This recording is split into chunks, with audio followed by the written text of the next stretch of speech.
भूत होते हैं या नहीं, इस पे बहस तो बहुत होती है, पर सच झूठ का फैसला अब मैं आप पर छोड़ती हूँ। तो स्वागत है आपका घोस्ट स्टोरीज इन हिंदी में, जहाँ मैं हूँ आपकी होस्ट विदिशा। और अब से हर महीने के 13 और 28 को आप मुझे सुन पाएंगे एक्सक्लूसिवली ऑन स्पॉटिफाई। आज जो कहानी मैं आप सबको सुनाने जा रही हूँ वो दरअसल एक कहानी नहीं, एक हकीकत है। हकीकत इसलिए कह रही हूँ क्योंकि ये किस्सा मुझे मेरी सहेली शुभांगी ने आज से कुछ साल पहले कहा था।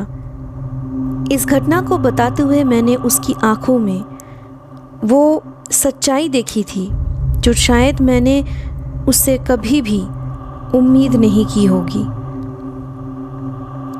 शुभांगी एक बहुत ही स्ट्रॉन्ग लड़की थी। डर क्या होता है ये उसे कभी भी पता नहीं था। जिंदगी के मज़े उठाना ही उसका एकमात्र मकसद हुआ करता था। मैं जब भी उसे भूत, प्रेत, आत्मा और रूहों के बारे में बातें करना शुरू करती थी, वो मुझे हमेशा ही रोक लेती थी। कई बार मुझ पे हंसती भी थी, कहती थी तेरी इन बकवास कहानियों पे भरोसा करना मेरे बस का नहीं। कम ऑन यार, ये सब बस तेरे दिमाग का वहम है, ऐसा कुछ भी नहीं होता। इतना इंटरेस्ट इन सब टॉपिक्स में मत दिखाया कर रे, it's just wastage of time. मैं आर्ग्यूमेंट करती रहती थी, पर आखिर में हार भी मान लेती थी, ये सोचकर कि जब तक किसी को एहसास ना हो उनका उन विषयों पर यकीन करना सच में नामुमकिन के बराबर है। शुभांगी बस हम सब दोस्तों में ही नहीं, अपने परिवार में भी चहेती थी। वो अपने पेरेंट्स के साथ जहाँ रहती थी उस घर से कुछ ही दूरी पर था उसके बड़े पापा मतलब ताऊ जी का घर। उसके बड़े पापा के बारे में शुभांगी ने ही मुझे काफ़ी बार जिक्र की थी कि कैसे उन्होंने 18 दिन की नन्ही सी शुभांगी को 3 महीने तक अपने पास प्यार से रखा था, क्योंकि शुभांगी की माँ को उसके पैदा होने के कुछ ही दिनों बाद चिकन पॉक्स हो गया और ऐसे में शुभांगी का उनके पास रहना खतरे से खाली नहीं था। इसलिए डॉक्टरों के सुझाव पर शुभांगी के पापा ने अपने बड़े भाई के पास शुभांगी को रख देना ही सही समझा। पर शुभांगी के बड़े पापा अपने बीवी से अलग रहते थे उस वक्त, इसलिए वो अकेले बस एक काम वाली लड़की के सहारे उसे संभालने में लग गए। इसी दौरान शुभांगी और उसके बड़े पापा के बीच एक रिश्ता सा जुड़ गया जो बाप और बेटी के रिश्ते जैसा बन गया। जिंदगी भर निर्मल अंकल मतलब शुभांगी के बड़े पापा ने अपनी सगी औलाद से भी ज़्यादा प्यार और लाड दिया शुभांगी को। मैं खुद भी निर्मल अंकल से 2-3 बार मिली थी। बहुत बड़े पोस्ट पे काम करते थे वो रिजर्व बैंक ऑफ इंडिया में, और साथ ही वो LLB भी किए हुए थे, इसलिए खाली वक्त पे वो केसेस भी देख लिया करते थे। ओवरऑल एक ऐसे मेहनती इंसान थे जिनके लिए वक्त बहुत कीमती था। अपने हर पल को किसी सही काम पे लगाकर उसका फ़ायदा उठाना चाहिए, ये वो हमेशा मानते थे। और यही नेचर शायद शुभांगी ने भी विरासत में अपने बड़े पापा से एडप्ट की थी। निर्मल अंकल 1970 साल के ज़माने में MCOM थे। कभी एक मशहूर कॉलेज में प्रोफेसर भी रह चुके थे। शुभांगी के साथ साथ मैं भी उनको इन्हीं सब खूबियों की वजह से काफ़ी इज्जत करती थी और उनको अपना इंस्पिरेशन भी मानती थी। शुभांगी को मैं कॉलेज के दिनों में मिली थी। उसके घर में आने जाने के दौरान मेरी मुलाकात उसके परिवार और निर्मल अंकल से हुई थी। उनके साथ मिलकर एक पल के लिए ऐसा नहीं लगता था कि वो इतने बुजुर्ग हैं। इतना अपनापन, इतना प्यार और नए ख्यालात को बेझिझक मान लेने का हुनर देखा था मैंने उनमें, कि आज भी सालों बाद मेरी यादों में उनका वो मुस्कुराता हुआ चेहरा बसा हुआ है। कॉलेज में 3 साल ख़त्म होने पर शुभांगी जब दूसरे यूनिवर्सिटी में एडमिशन लेने का सोच रही थी, तब मैं बहुत उदास हो गई थी। मुझे ये पता था कि अब शायद हमारी मुलाकातें, एक दूसरे के घर पे आना जाना, घंटों बातें करने का सिलसिला हमेशा के लिए बंद हो जाएगी। ऐसा ही तो होता आया है मेरे साथ। वो कहते हैं ना, out of sight out of mind. मैंने अपने स्टूडेंट लाइफ में इतने इंस्टीट्यूशंस बदले हैं कि मेरे दोस्तों की दोस्ती भी बस 2 से 3 साल तक ही टिक पाई होगी। पापा के ट्रांसफरेबल जॉब के साथ मेरी किस्मत भी ऐसी ही थी, और इसी वजह से जैसे ही मेरी दोस्ती किसी से गहरी हो जाती, ठीक तभी वो दोस्त मुझसे अलग हो जाते। मुझे इसकी आदत भी लग चुकी थी, पर पता नहीं क्यों शुभांगी को मैं खोना नहीं चाहती थी। इतनी साफ दिल की पक्की दोस्त मुझे शुभांगी से पहले मिली ही नहीं थी। मेरे उदासी को भांपते हुए शुभांगी बोली, क्यों बिना बात के परेशान हो रही? मैं तुझे छोड़कर कहीं नहीं जाने वाली। हम रेगुलरली टच में रहेंगे, और रोज़ ना भी हो पाया तो क्या, कहीं मिल लेंगे हफ्ते में एक बार, खूब गप्पे लड़ाएंगे। सोच ज़रा कि हम दोनों अलग अलग यूनिवर्सिटी में जाएंगे तो नोट्स के साथ साथ गॉसिप मटेरियल भी ढेर सारे जुगाड़ कर पाएंगे, है ना? शुभांगी की आखिरी बातें सुनकर मेरी हंसी छूट गई थी। ऐसी ही थी वो। उसे पता था कि मेरे चेहरे पे मुस्कुराहट कैसे लाया जा सकता है। इसके बाद शुभांगी की कही हुई बातें ही सही साबित हुई, पर मैं खुद उसके साथ ज़्यादा वक्त नहीं बिता पाती थी। मेरे यूनिवर्सिटी की दूरी की वजह से वक्त बचता ही नहीं था मेरे पास।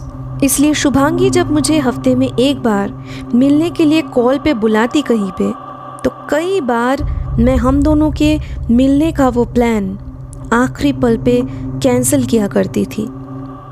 धीरे धीरे समय बीतता गया, और 3 महीने कब पलक झपकते ही गुजर गया पता ही नहीं चला। इस बीच मेरी शुभांगी से बस 2-3 बार शुरुआती दिनों में मुलाकात हुई, और कॉल पे हम रेयरली बात किया करते थे। मैंने भी नए दोस्त बना लिए, और शायद उसने भी। और फिर एक सुबह मैं जब यूनिवर्सिटी जाने के लिए रेडी हो रही थी, तब शुभांगी का कॉल आया, जिसमें उसने मुझे कहा कि उसके बड़े पापा की तबीयत काफ़ी ख़राब है। दरअसल निर्मल अंकल को इससे पहले 2 बार दिल का दौरा पड़ चुका था, और डॉक्टर ने उनके सेहत पे ध्यान देने को कहा था, पर निर्मल अंकल को ज़्यादा आराम करना पसंद ही नहीं था। वो अपने काम में कभी कभी इतना ज़्यादा इन्वॉल्व हो जाते थे कि उन्हें अपनी तबीयत पे ध्यान ही नहीं रहता था। शुभांगी की ताई जी मतलब बड़ी माँ के साथ एक बार फिर से उम्र के आखिरी पड़ाव में रहने लगे थे निर्मल अंकल। अपने एक लौते बेटे की शादी भी इसी बीच करवाकर वो निश्चिंत हो गए थे, और शायद इसीलिए वो दुगनी मेहनत के साथ बस दिन रात काम में उलझकर बीमार हो गए। मैंने शुभांगी को दिलासा देते हुए कहा, तू चिंता मत कर, डॉक्टर्स के कही हुई बातों को फॉलो कर, और अंकल का मेडिसिन भी सही टाइम पर देती रहे, सब ठीक हो जाएगा।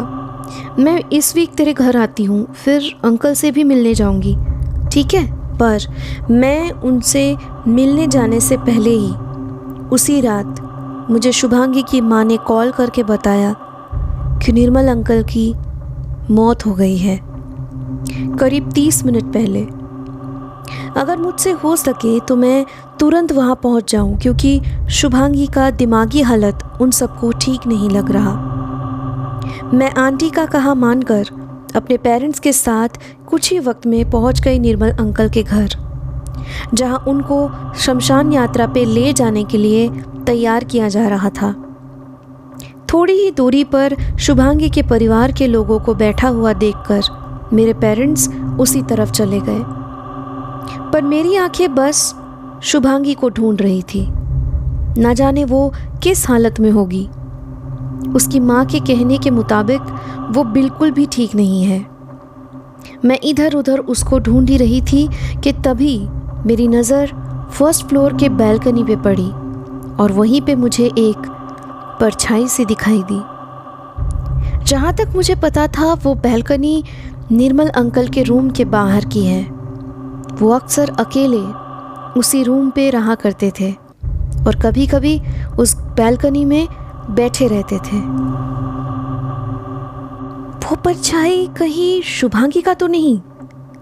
यहाँ कहीं पे नहीं है तो हो सकता है वो ऊपर अपने बड़े पापा के कमरे में ही रह गई होगी। यही सब सोचते हुए मैं फौरन सीढ़ियों से अंकल के कमरे तक पहुंची। उसका नाम पुकारते हुए मैं कमरे के अंदर जाकर बैल्कनी तक आ गई और वहां जाकर मैं हैरान हो गई क्योंकि उस बैल्कनी पे कोई भी नहीं था। पर ऐसा कैसे हो सकता है? मैंने अभी अभी किसी को यहाँ पे देखा। शुभांगी के अलावा बाकी सारे घर वाले तो नीचे हैं, तो यहाँ बैल्कनी पे कौन खड़ा था? विदिशा, तू कब आई? मुझे किसी ने बताया भी नहीं। कैसी है तू? इतना कहकर शुभांगी मेरे पीछे आकर खड़ी हो गई। मैं तब समझ गई कि मैंने ठीक ही देखी थी। शुभांगी यही बैल्कनी पे खड़ी थी मेरे ऊपर आने से पहले। शायद किसी वजह से वो कहीं चली गई होगी। मगर ये क्या? शुभांगी के माँ ने तो ये कहा था कि वो बिल्कुल भी ठीक नहीं है, पर मुझे तो शुभांगी नॉर्मल ही लग रही। उल्टा ऐसा लग ही नहीं रहा है कि उसके बड़े पापा के जाने का कोई भी गम है उसे। यहाँ तक कि उसकी आंखों में एक भी आंसू का बूंद भी नहीं दिख रहा। मुस्कुराते हुए शुभांगी ने मुझे कहा, क्या हुआ? तू कोई जवाब क्यों नहीं दे रही है? कैसी है तू? मैंने उसको एकटुक देखते हुए कहा, मैं तो ठीक हूँ, तू ठीक है? अंकल का यूँ जाना मुझे तो यकीन भी नहीं हो रहा अब तक। शुभांगी ने मेरे सवाल का जवाब देते हुए कहा, मुझे क्या होना है, मैं तो ठीक हूँ। और रही बड़े पापा की बात, तो वो तो कहीं।